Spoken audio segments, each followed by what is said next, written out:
Aspres-sur-Buëch est une commune française, située dans le département des Hautes-Alpes, en région Provence-Alpes-Côte d'Azur.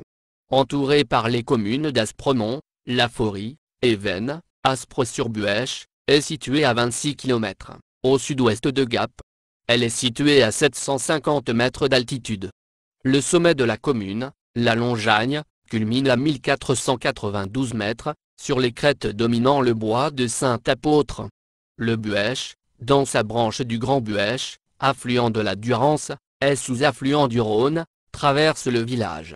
La commune est située à l'intersection de la départementale 1075, ancienne route nationale 75, reliant Grenoble, à Sisteron par le col de la Croix-Haute, et de l'axe constitué par les D 993 et 994A, puis 994, reliant Valence à Gap, par le col de Cabre, et Briançon.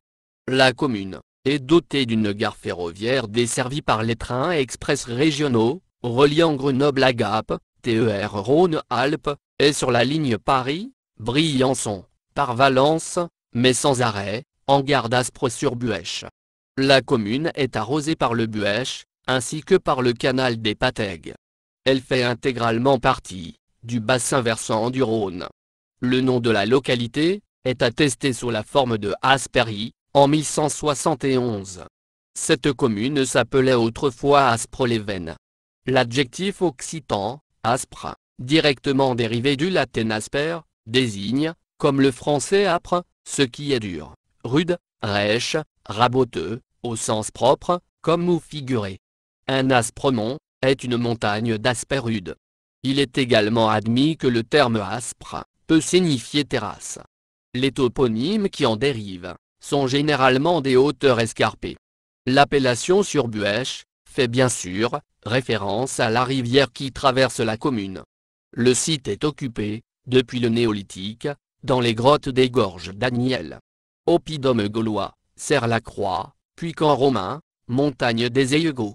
Le bourg, propriété des comtes de Die, fut rétrocédé, au XIIe siècle, aux ex-arteaux de Montauban. Il y eut 2 paroisses dans cette communauté. La plus ancienne était sous le vocable de Saint Jean-Baptiste. Elle remontait pour le moins, certainement au XIe siècle, et était la paroisse primitive du bourg d'Aspres. Elle existait encore en 1516, mais extrêmement maltraitée par les guerres de religion, elle avait disparu 100 ans plus tard. La seconde, située également dans le bourg d'Aspres, était la chapelle du prieuré. Elle était sous le vocable de Saint-Géraud. Elle était déjà paroissiale en 1516, et après la suppression de celle de Saint-Jean-Baptiste, elle devint l'unique paroisse d'Aspres. À cette époque il y avait à Aspres 3 chapelles, dont l'une était sous le vocable de Saint-Michel. Les titres des autres ne sont pas connus. En 1661, il n'en existait plus que 2, celle de Saint-Philibert, et de l'Assomption. En 1708, leur nombre était fort augmenté, elles étaient dédiées à Saint-Jacques, Saint-Philippe, Saint-Michel, Saint-Mème, Sainte-Madeleine, Sainte-Catherine, Sainte-Madeleine Pérolière, et Furmeillère, fondées vraisemblablement par les seigneurs de Furmeillère. Enfin 2 dernières, portaient le nom des Chabert, et des Sigouin, leurs fondateurs.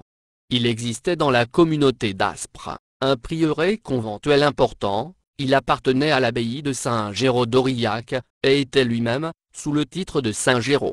Fondé au XIe siècle, il resta conventuel jusqu'aux guerres de religion, étendit sa juridiction spirituelle sur plusieurs prieurés inférieurs, dont il sera parlé en leur lieu. Le prieur était coseigneur d'Aspres, et de Montbran, collateur de la cure de Saint-Géraud, et même probablement de celle de Saint-Jean-Baptiste, et décimateur principal de la paroisse.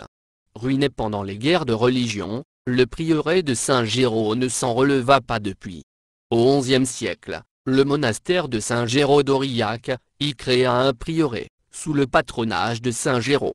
Le retable provient de l'ancienne chartreuse de Durbon, dont les biens ont été dispersés, à la Révolution. En 1939-1940, des républicains, fuyant la guerre d'Espagne, ont été regroupés sous surveillance, à Pont-la-Dame, qui est depuis un centre de formation de jeunes, à la conduite de véhicules de travaux. Pendant la Seconde Guerre mondiale, le régime de Vichy y installa un centre de rassemblement.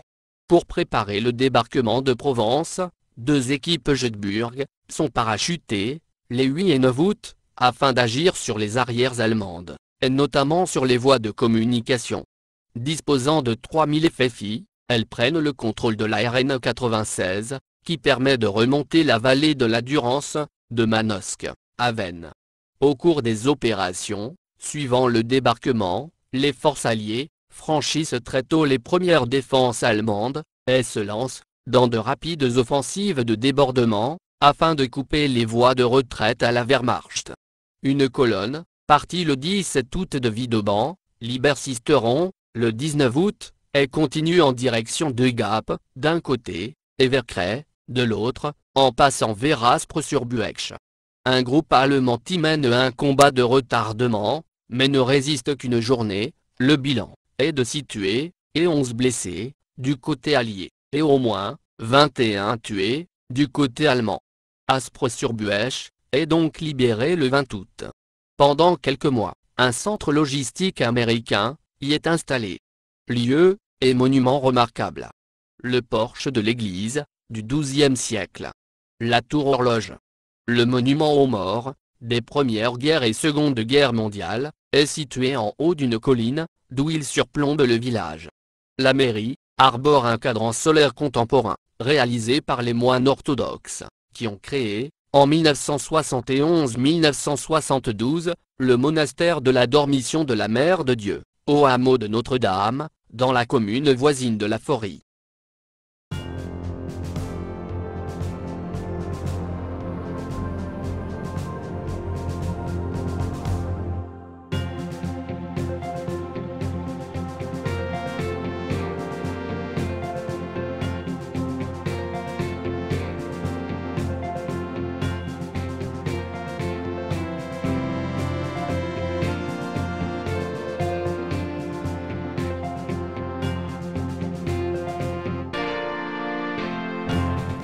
Mes sources proviennent notamment de Wikipedia.com.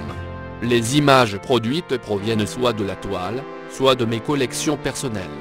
Ce texte est interprété par Mathieu, ma petite voix de synthèse préférée, grâce à Text Speaker, de la société d'Ezquechar.